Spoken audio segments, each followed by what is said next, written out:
नमस्कार बच्चों, कैसे हैं आप सभी। मैं भारत कुमार आपके सामने चक्रवात का विषय लेकर आया हूं, जो अभी बंगाल की खाड़ी में चल रहा है, जो चक्रवात दाना है। अब आपके समक्ष बहुत सारे सवाल उठ रहे होंगे कि आखिरकार ये चक्रवात बनते कैसे हैं, होते क्या हैं, इनका चलने का जो पाथ है या फिर इनकी दिशा है वो कैसी होती है, ऐसे कौन कौन से कारक हैं जो चक्रवातों के निर्माण में सहायक होते हैं, ये सारी चीज़ें और इनसे मौसम संबंधित गतिविधियाँ। और साथ में अगर गौर कीजिए तो यूपीएससी पिछले सालों में चक्रवात से संबंधित बहुत सारे ऐसे सवाल करते आया है, तो इन सभी को लेकर हम चलते हैं।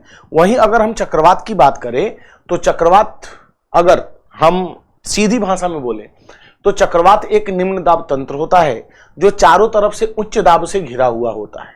यानी कि सेंटर में हमारे पास लो प्रेशर और चारों तरफ हाई प्रेशर होता है। अब जो लो प्रेशर होगा और चारों तरफ हाई प्रेशर, तो होता क्या है कि हमें पता है उच्च दाब से जो हवाएं हैं वो निम्न दाब की तरफ चलती है, और जब उच्च दाब से निम्न दाब की तरफ हवाएं चलेंगी तो ये एक घूमते हुए तंत्र का निर्माण करती है, जिसे हम चक्रवात का नाम देते हैं। और चक्रवातों के परिभाषा की बात की जाए तो बोला जाता है चक्रवात उच्च दाब से घिरी हुई निम्न दाब प्रणाली है, जिसमें हवाएं उच्च दाब वाले क्षेत्रों से निम्न दाब वाले क्षेत्रों की ओर बढ़ती है। और जैसा आप देख रहे हो, यहाँ चक्रवात का एक हमने इमेज दिया हुआ है जो सैटेलाइट से लिया गया है, पृथ्वी के ऊपर निर्मित। वहीं अगर हम चक्रवातों के एक बॉडी स्ट्रक्चर की बात करें तो जब हवाएं निम्न दाब की तरफ उच्च दाब से चलती हैं तो जाहिर सी बात है कि ये तो सीधी मिलनी चाहिए, लेकिन ऐसा नहीं होता, क्योंकि हमारी पृथ्वी अपने अक्ष पे घूर्णन कर रही है। और पृथ्वी के अपने अक्ष पे घूर्णन करने की वजह से हमें जैसा पता है कि एक बल लगता है जिसे हम कॉरियोलिस बल बोलते हैं। और कॉरियोलिस बल क्या बोलता है कि कोई भी स्वतंत्र रूप से चलने वाली वस्तु पृथ्वी के घूर्णन के कारण अपनी दिशा के दाहिनी तरफ उत्तरी गोलार्ध में और बाईं तरफ दक्षिणी गोलार्ध में मुड़ जाएगी। इसका अर्थात यह मतलब है कि निम्न दाब और चारों तरफ उच्च दाब।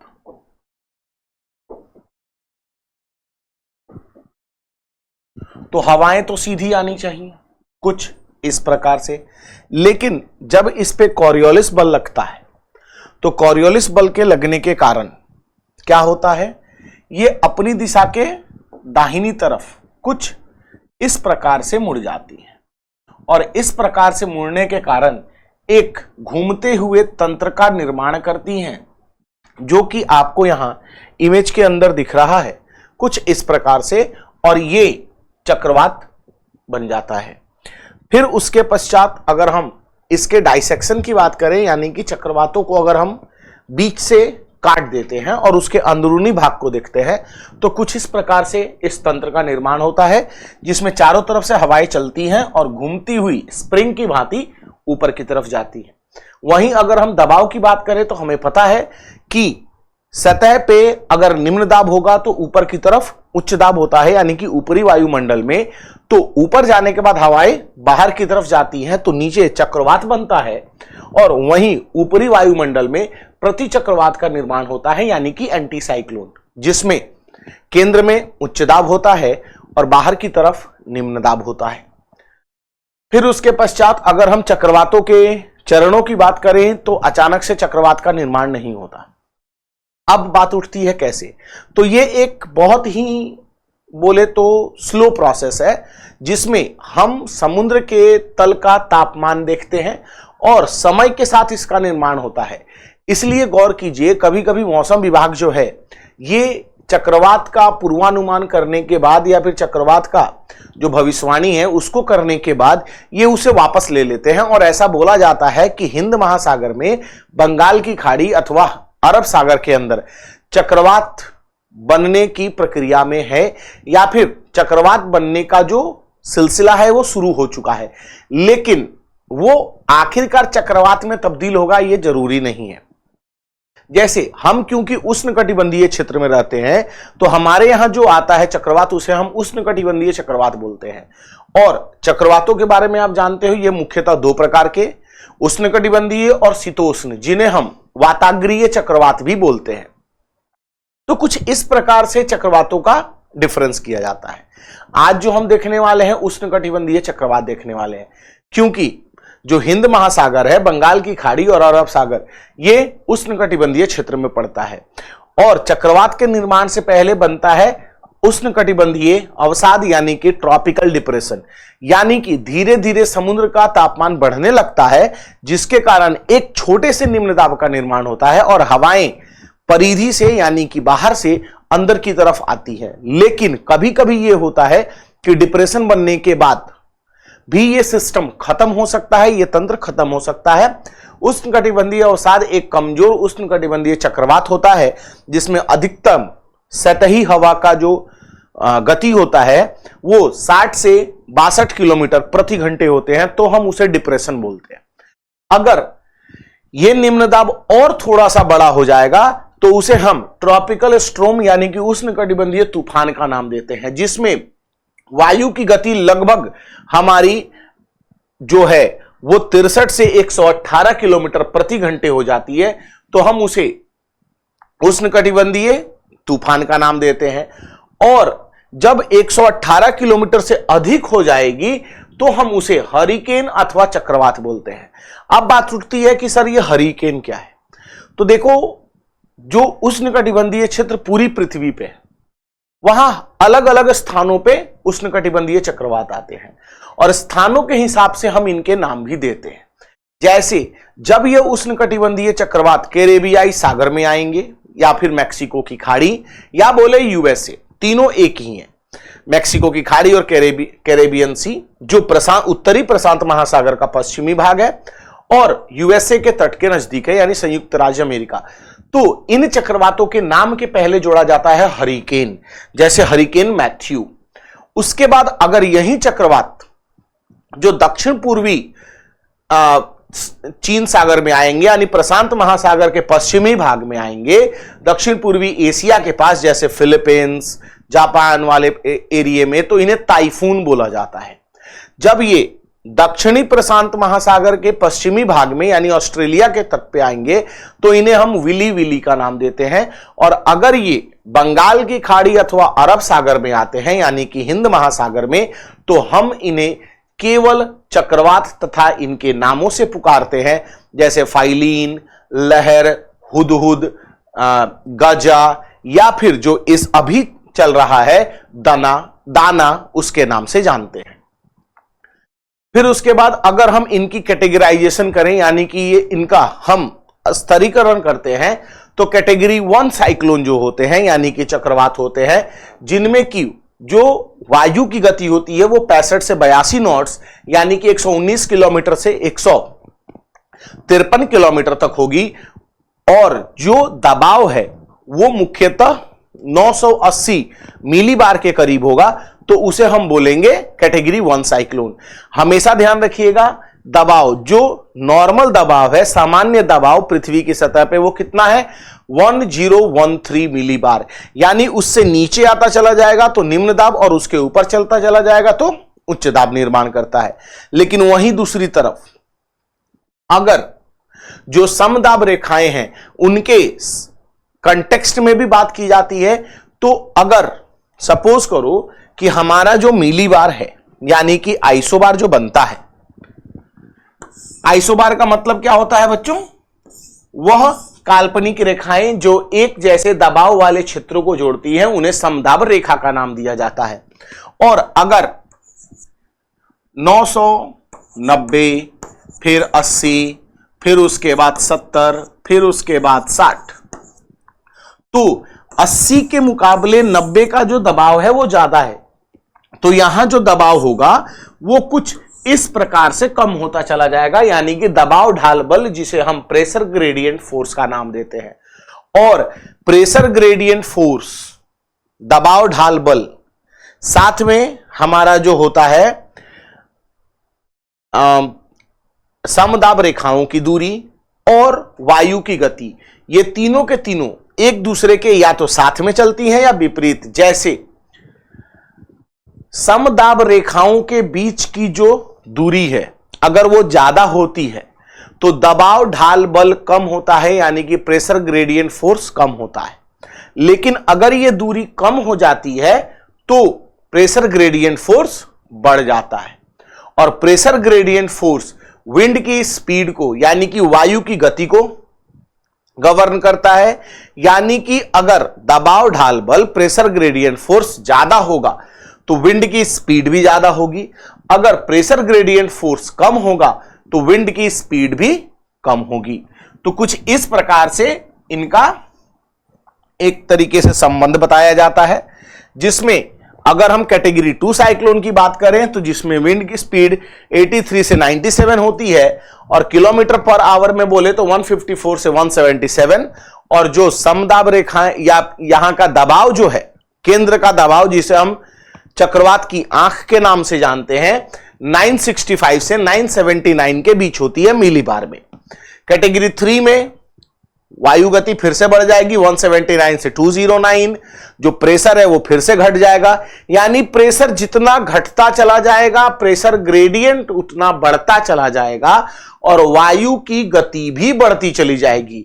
और जब 920 से कम हो जाएगा मिलीबार में प्रेशर ग्रेडियंट तो ये क्लास 5 कैटेगरी साइक्लोन बोला जाता है, जिसमें जो वायु गति है वो लगभग 250 किलोमीटर प्रति घंटे से भी ज्यादा हो जाती है, जो हरिकेन का नाम जिनको हम देते हैं। फिर उसके बाद अगर हम उष्णकटिबंधीय चक्रवातों के उन कारकों की बात करते हैं जो इसके लिए जिम्मेदार हैं, यानी कि इसके निर्माण के लिए, उसमें पहला आता है पहले से मौजूद विक्षोभ यानी कि डिस्टरबेंस। यानी पहले से यहां पे थंडर स्ट्रॉम, तड़ित झंझावत, साथ में कन्वेक्शनल रेनफॉल जिसे हम समवहनीय वर्षा बोलते हैं, वो ऑलरेडी चलता रहेगा और इस कारण से वहां पे तापमान बढ़ता चला जाएगा। विक्षोभ का बड़ा क्षेत्र स्थिर रूप से संगठित तूफान की स्थिति बनी हुई रहती है, यानी कि थंडरस्टॉर्म की स्थिति बनी हुई रहती है। गर्म समुद्र का पानी यानी कि सी सरफेस टेम्परेचर और समुद्र तल का तापमान कम से कम 26 से 27 डिग्री सेल्सियस होना चाहिए, तभी इसका निर्माण होगा। और जो उसकी गहराई है वो लगभग 50 मीटर तक होनी चाहिए, तब जाके इनका निर्माण होता है। इसलिए यह सवाल पूछा जाता है कि उष्णकटिबंधीय चक्रवातों का निर्माण केवल पानी पे क्यों होता है, जमीन पे क्यों नहीं होता, यानी कि स्थल पे क्यों नहीं होता। तो कारण है 27 डिग्री तापमान या 26 डिग्री तापमान। तो गौर कीजिए, स्थल क्षेत्र में 26-27 डिग्री तापमान होना कोई बड़ी बात नहीं है। वहीं अगर हम इनके स्पेसिफिक हीट की बात करते हैं तो स्पेसिफिक हीट लैंड का बहुत कम होता है और पानी का ज्यादा होता है, यानी पानी लेट से गर्म होता है और लेट से ठंडा होता है। इसलिए इनका निर्माण केवल समुद्र पे ही होता है और जैसे ही ये तटीय क्षेत्रों में पहुंचते हैं ये विलुप्त हो जाते हैं या फिर इनका विघटन शुरू हो जाता है। और तीसरा है हल्की ऊपरी स्तर की हवाएं, यानी कि ऊपरी वायुमंडल में या बोले ऊपरी क्षोभ मंडल में बहुत तेज हवाएं नहीं चलनी चाहिए, जिसके कारण क्या होगा आपको पता है, तापमान को प्रभावित करने वाले कारकों में स्थिर मौसम होना जरूरी है। नहीं तो जो वायु है, जो हवा चल रही है, वो उस तापमान को लेकर कहीं और चली जाएगी और वहां का तापमान कम कर देगी। इसलिए ऐसा नहीं होना चाहिए। तो ये 3 प्रमुख कारण माने जाते हैं। और यहां जैसा मैंने आपको बताया स्टेज वाइज स्टेज फॉर्मेशन होता है। पहले स्टेज में क्या होगा, थंडर स्ट्रोम होगा, यानी कि तापमान बढ़ता चला जाएगा और धीरे धीरे हवाओं की गति बढ़ती चली जाएगी। फिर उसके बाद बहुत तेजी से हवा ऊपर उठेगी, संवहनीय धाराओं का निर्माण होगा और वर्षा कपासी मेघों का यानी कि क्यूमुलोनिम्बस क्लाउड्स का फॉर्मेशन होगा। उसके बाद तड़ित झंझावत की प्रक्रिया स्टार्ट हो जाएगी। फिर तीसरी अवस्था में जब दबाव ढाल बल बहुत कम हो जाएगा, बहुत बढ़ जाएगा, यानी कि दबाव कम हो जाएगा, तो हवाओं की गति बढ़ जाएगी और कॉरियोलिस फोर्स लगने के कारण हवाएं घूमना शुरू करेंगी और एक चर्निंग वॉर्टेक्स का निर्माण करेंगी, घूमते हुए तंत्र का। और इसी कारण से एक और सवाल बनता है जो यूपीएससी अक्सर पूछता रहता है कि अधिक तापमान और समुद्र मौजूद होने के बावजूद विषुवत रेखीय क्षेत्र चक्रवात रहित क्यों होते हैं? यानी कि समुद्र तल भी मौजूद है, समुद्र तल का तापमान भी ज्यादा होता है, लेकिन इसके बावजूद विषुवत रेखीय क्षेत्रों में चक्रवात क्यों नहीं आते? तो कारण क्या है बच्चों? कारण है कॉरियोलिस फोर्स का नहीं होना या फिर बहुत कम होना। और जैसा हम जानते हैं कि जो घूमता हुआ तंत्र है वो केवल कॉरियोलिस फोर्स के परिणाम स्वरूप बनता है, जो विषुवत रेखीय क्षेत्र में नहीं होता। इसलिए विषुवत रेखीय क्षेत्र चक्रवात रहित होते हैं तापमान और समुद्र तल होने के बावजूद। और फाइनली फोर्थ स्टेज में जब विंड स्पीड बहुत बढ़ जाती है तो चक्रवात का निर्माण हो जाता है। वहीं अगर हम चक्रवात के अंदर या तंत्र के अंदर बात करें कि ऊर्जा कहां से आती है, यानी ये सस्टेन क्यों करता है, लंबे समय तक क्यों रहता है, किस कारण से रहता है, जो सवालों के अंदर पूछा जाता है कि उष्णकटिबंधीय चक्रवातों के अंदर ऊर्जा का मुख्य स्रोत क्या है, तो यहां पे ऊर्जा का मुख्य स्रोत होता है संघनन के दौरान छिपी हुई गुप्त उष्मा, यानी कि लेटेंट हीट ऑफ कंडेंसेशन या संघनन की छिपी हुई ऊर्जा। अब बात उठती है ये कैसे? तो जैसा हम जानते हैं कि किसी भी पदार्थ के स्टेट को बदलने के लिए हमें ऊर्जा चाहिए होती है, यानी कि एनर्जी।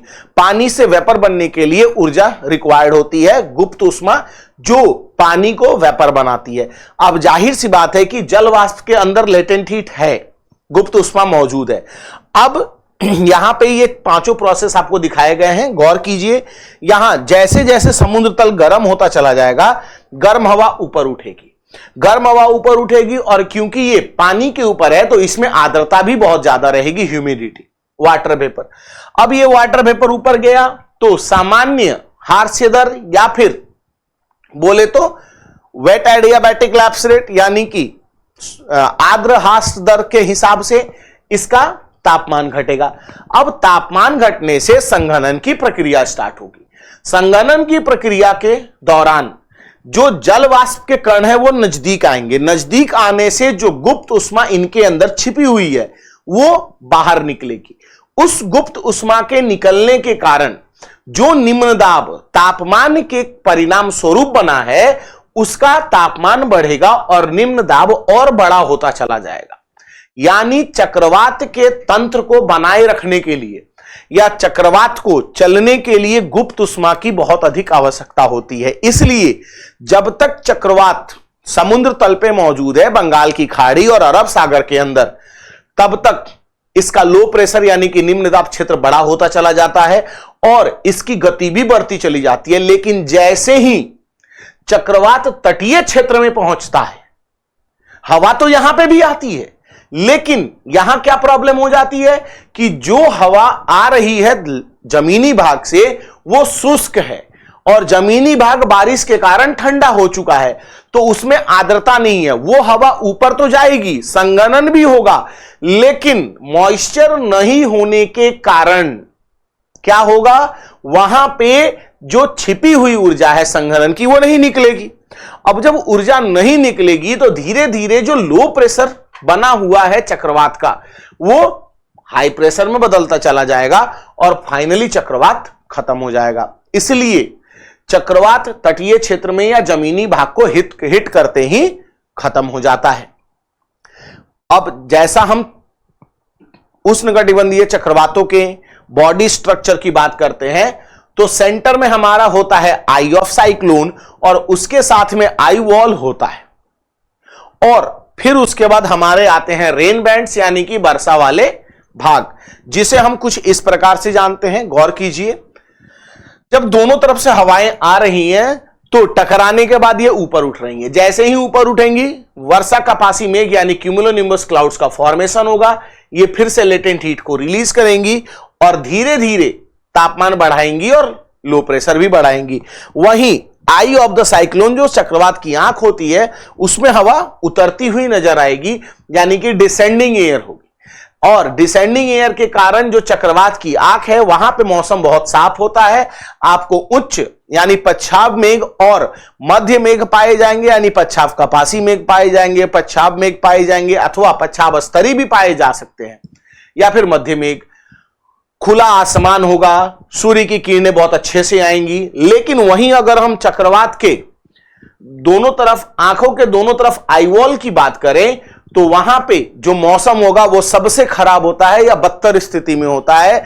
वायु की गति सबसे ज्यादा होती है, वर्षा का पासी मेघों का निर्माण होता है जो तड़ित झंझावत यानी थंडर स्टॉर्म के लिए उत्तरदायी होते हैं, साथ में मूसलाधार वर्षा भी होती है।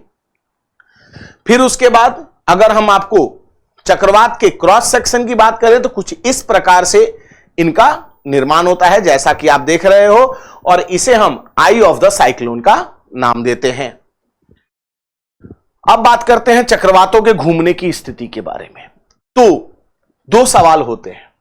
पहला होता है चक्रवातों के अंदर हवा की दिशा और पूरे चक्रवात की दिशा। तो चक्रवात क्योंकि एक स्वतंत्र रूप से चलता हुआ तंत्र है तो उस पे भी कॉरियोलिस बल लगेगा, और जो वायु चल रही है चक्रवात के अंदर वो भी स्वतंत्र रूप से चल रही है तो उस पे भी कॉरियोलिस बल लगेगा, जिसके कारण अगर हम चक्रवात की दिशा की बात बोले तो ये घड़ी की दिशा में यानी क्लॉकवाइज दक्षिणावर्त जो है ये उत्तरी गोलार्ध में चलती है, और एंटी क्लॉकवाइज या बोले वामावर्त या काउंटर क्लॉकवाइज ये दक्षिणी गोलार्ध में चलती है। वहीं अगर हम चक्रवात के अंदर वायु के दिशा की बात करें तो एंटी क्लॉकवाइज यानी काउंटर क्लॉकवाइज नॉर्दर्न हेमिस्फीयर में चलती है उत्तरी गोलार्ध में, और क्लॉकवाइज जो है वो दक्षिणी गोलार्ध में चलती है। जैसा कि आप इस इमेज के अंदर देख रहे हो तो हवा जो है कुछ इस प्रकार से घूम रही है, तो ये हो गया एंटी क्लॉकवाइज, और पूरा चक्रवात ऐसे घूमेगा तो इसे बोलेंगे क्लॉकवाइज। वहीं दक्षिणी गोलार्ध में वायु जो है घड़ी की दिशा में घूमेगी और पूरा चक्रवात ऐसे घूमेगा तो घड़ी की विपरीत दिशा में।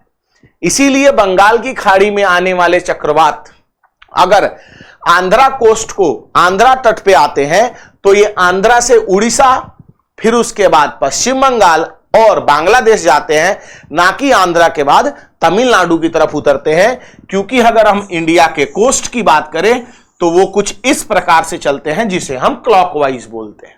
वहीं अगर गुजरात आते हैं तो वो ऐसे उतरते हैं, इसीलिए हम इसे क्लॉकवाइज, लेकिन दक्षिणी गोलार्ध में ये चलेंगे एंटी क्लॉकवाइज।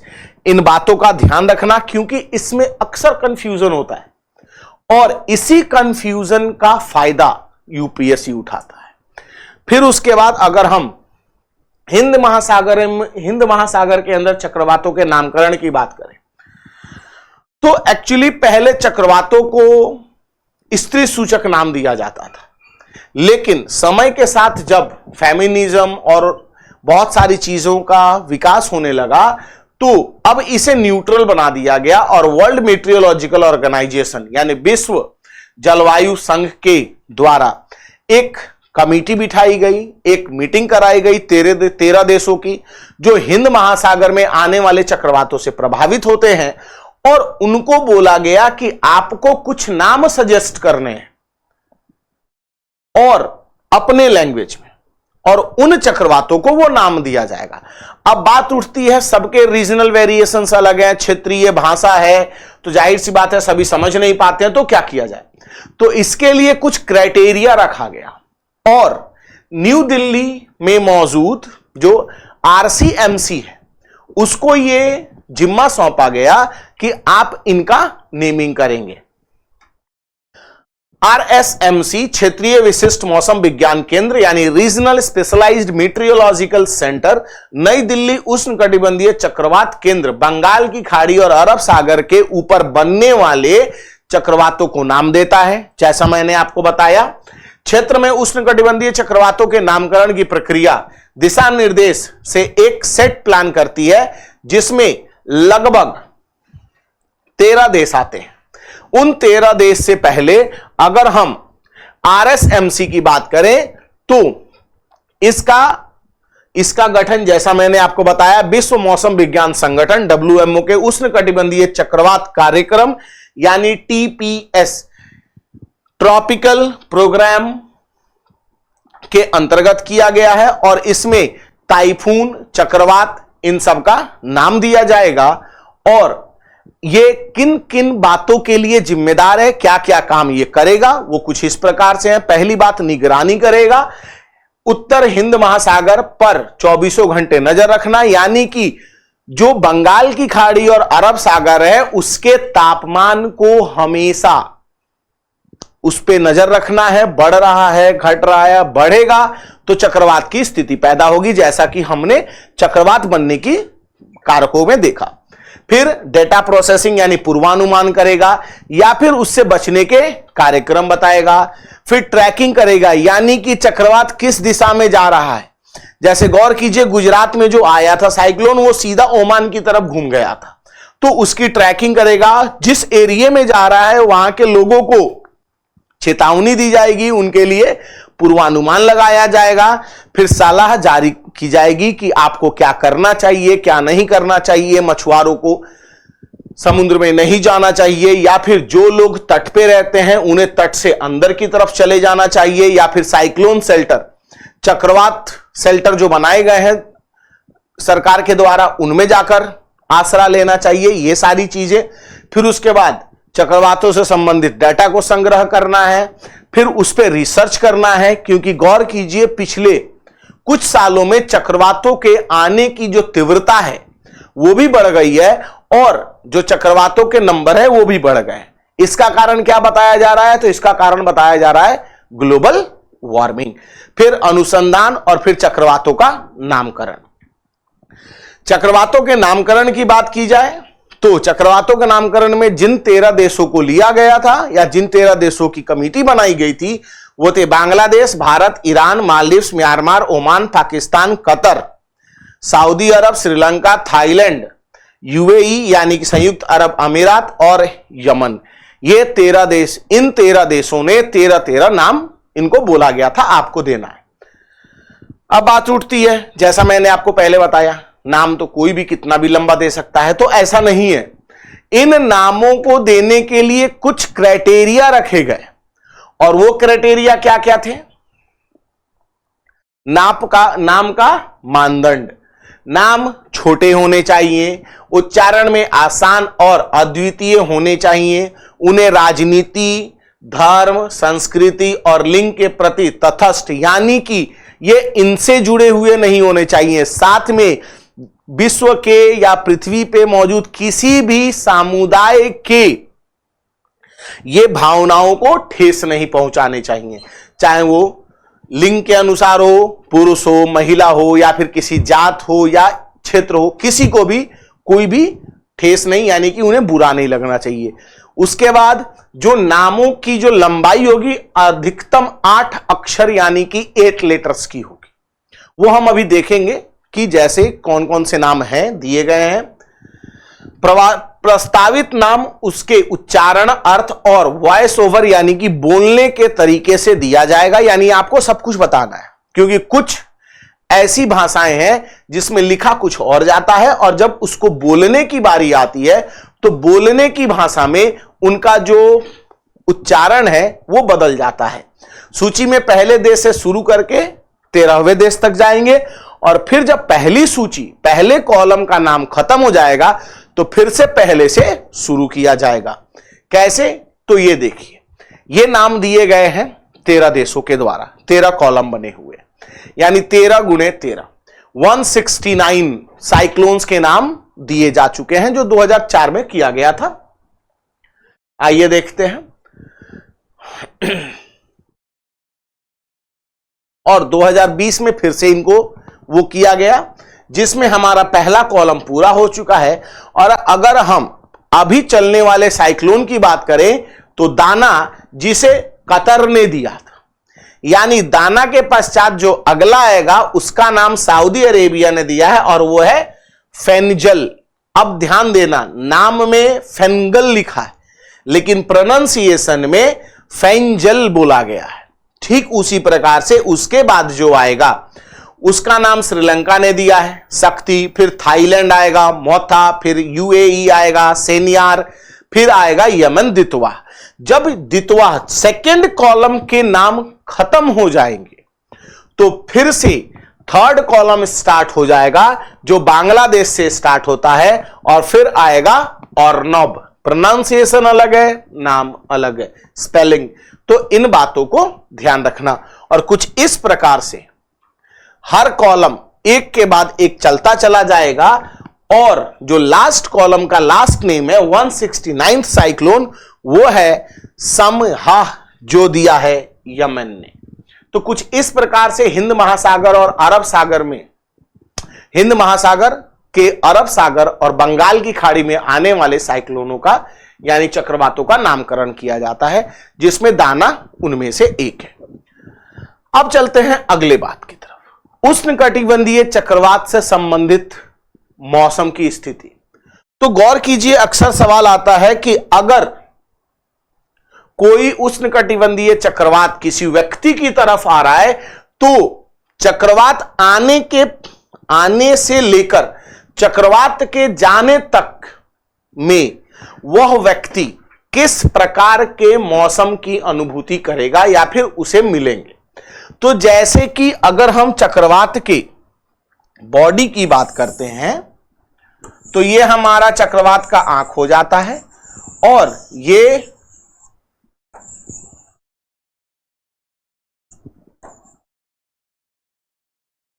चक्रवात की आउटर रिंग्स हो जाती हैं, जिन्हें हम रेन बैंड्स के नाम से जानते हैं। तो ये हमारा आउटर रिंग होता है, इसे हम आई वॉल बोलते हैं और इसे आई। फिर से आता है आई वॉल और आता है रेन बैंड्स या फिर आउटर रिंग। तो जब किसी व्यक्ति की तरफ चक्रवात आएगा तो स्टार्टिंग में जो चक्रवात का बाहरी भाग है वो इसके पास पहुंचेगा। तो शुरुआत में जो वायु गति होगी वो 60 से 70 किलोमीटर प्रति घंटे होगी। वायु के अंदर धूल कण वगैरह सब कुछ होंगे। जो बारिश होगी यानी वर्षा, वो या तो वर्षा स्तरीय मेघों से होगी या फिर स्तरीय मेघों से होगी, यानी या तो रिमझिम वर्षा से स्टार्ट होगी और लगातार वर्षा तक जाएगी, यानी मौसम खराब रहेगा। लेकिन जैसे ही चक्रवात का आई वॉल आएगा, यानी कि चक्रवात के आंख की दीवार पहुंचेगी, यानी कि उसका बगल वाला क्षेत्र जिसमें वर्षा कपासी मेघ मिलेंगे, और वर्षा कपासी मेघों की खासियत आप जानते हो, ये तड़ित झंझावत और अधिक वर्षा के लिए जाने जाते हैं। साथ में जो वायु गति होगी वो सबसे अधिकतम इस क्षेत्र में होती है, जो लगभग 100 से 150 किलोमीटर प्रति घंटे होती है, या बोले 200 भी हो सकती है। यह डिपेंड करेगा चक्रवात किस कैटेगरी का है, कैटेगरी 1, 2, 3, 4 या 5। अगर चक्रवात कैटेगरी 4 का हुआ तो हवा 200 किलोमीटर से ऊपर चलेगी, और अगर कैटेगरी 5 का हुआ तो 250 किलोमीटर से ऊपर चलेगी चक्रवात आई वॉल के अंदर विंड स्पीड। लेकिन अगर 3 या 2 हुआ तो 100 से 150 किलोमीटर चलेगी, यानी बदतर मौसम होगा, सबसे अधिक विध्वंस होगा इस क्षेत्र में। और जैसे ही चक्रवात की आंख आएगी सब कुछ शांत हो जाएगा, क्योंकि इस क्षेत्र में हवा भी नहीं चलती, वायु रहित क्षेत्र होता है। मौसम साफ होगा, यहां स्तर बोले तो उच्च मेघ और मध्य मेघों के फैमिली पाई जाएगी। यहां पे आसमान साफ होगा, सूरज की रोशनी पाई जाएगी, ये सारी चीजें होंगी। और ये 30 से 50 किलोमीटर के व्यास में हो सकता है क्षेत्र। फिर उसके पश्चात आई वॉल आएगा, यानी मौसम फिर से बदतर होगा, अधिकतम वायु गति होगी, सब मूसलाधार बारिश होगी, तड़ित झंझावत होगी, सबसे अधिक विध्वंस होगा। और फाइनली जो रेन बैंड्स आएंगे यानी कि बाहरी भाग आएगा, तो फिर से धीरे धीरे वायु की गति कम होती चली जाएगी, वर्षा की मात्रा कम होती चली जाएगी। और कुछ इस तरीके से जो उष्णकटिबंधीय चक्रवात है, इसमें एक व्यक्ति अगर कोई चक्रवात उससे होकर गुजरता है तो कुछ इस प्रकार से आपका मौसम संबंधित जो गतिविधियां हैं वो होंगी। अब चलते हैं PYQs पे, यानी कि चक्रवात से संबंधित पिछले वर्षों में पूछे गए सवाल। तो जैसे अगर हम इस सवाल की बात करें तो क्या बोला गया है, उष्णकटिबंधीय चक्रवातों के संदर्भ में निम्नलिखित कथनों पर विचार करें। इसके लिए अधिक तापमान वाली बड़ी समुद्री सतह की आवश्यकता होती है, जो 27 डिग्री सेल्सियस होना जरूरी है। हां, यह सही है। उष्णकटिबंधीय चक्रवातों के निर्माण में कॉरियोलिस बल की आवश्यकता नहीं होती। यह गलत है, क्योंकि हमने पहले ही देखा था कि कॉरियोलिस बल नहीं होने के कारण ही विषुवत रेखीय क्षेत्रों में तापमान अधिक और समुद्र होने के बावजूद यहां चक्रवात नहीं बनते, और कॉरियोलिस बल के कारण ही चक्रवातों का घूमता हुआ तंत्र निर्मित होता है। तो दूसरा सेंटेंस गलत हो जाएगा। चक्रवाती हवा की चाल वामावर्त होती है। दक्षिणी गोलार्ध में टेक्निकली हवा जो है यह घूमेगी क्लॉकवाइज सदर्न हेमिस्फीयर में, और साइक्लोन नहीं, एंटी क्लॉकवाइज जो होगा वो चलेगा। यानी ये जो थर्ड सेंटेंस है ये गलत है। कारण ये है कि हवा जो है वो घूमती है घड़ी की दिशा में, ठीक है, और जो चक्रवात है वो घूमता है घड़ी की उल्टी दिशा में। और यहां बोला गया है हवा घूम रही है घड़ी की उल्टी दिशा में, ऐसा नहीं होगा। फिर उसके पश्चात हम दूसरे सेंटेंस की तरफ चलते हैं। उष्णकटिबंधीय चक्रवातों के संदर्भ में निम्नलिखित कथनों पर विचार करें। नेत्रगोलन यानी कि आई वॉल उष्णकटिबंधीय चक्रवात का सबसे खतरनाक और विनाशकारी हिस्सा होता है। सही है, जैसा अभी हमने डिस्कस किया। उष्णकटिबंधीय चक्रवात के केंद्र पर तापमान तूफान के अन्य क्षेत्रों की तुलना में कम होता है। नहीं, केंद्र के लिए ही हवाएं चलती हैं, क्योंकि तापमान वहां सबसे ज्यादा होता है। तो दूसरा गलत है। चक्रवात की आंख में वायु प्रायः शांत तथा बादलों से मुक्त होती है। यह भी सही है, यानी कि पहला और तीसरा इसमें भी सही है। तो कुछ इस प्रकारों से सवाल पूछे जाते हैं, और हमेशा ध्यान रखना कि चक्रवातों के जवाब या चक्रवातों के सवालों के जवाब आप तभी दे सकते हो जब इनको आप अच्छे से पढ़ो, क्योंकि एक छोटी सी भूल आपका आंसर गलत कर सकती है आपके सही जानने के बावजूद। इसीलिए इनको अच्छे से कीजिए, और आने वाले टॉपिक्स में और आने वाले समय में हम और नए टॉपिक्स लेकर आएंगे जो अच्छे से हम उनकी चर्चा करेंगे, और साथ में भूगोल के अन्य सेक्शनों को देखेंगे। तब तक धन्यवाद। Thank you. Have a nice day.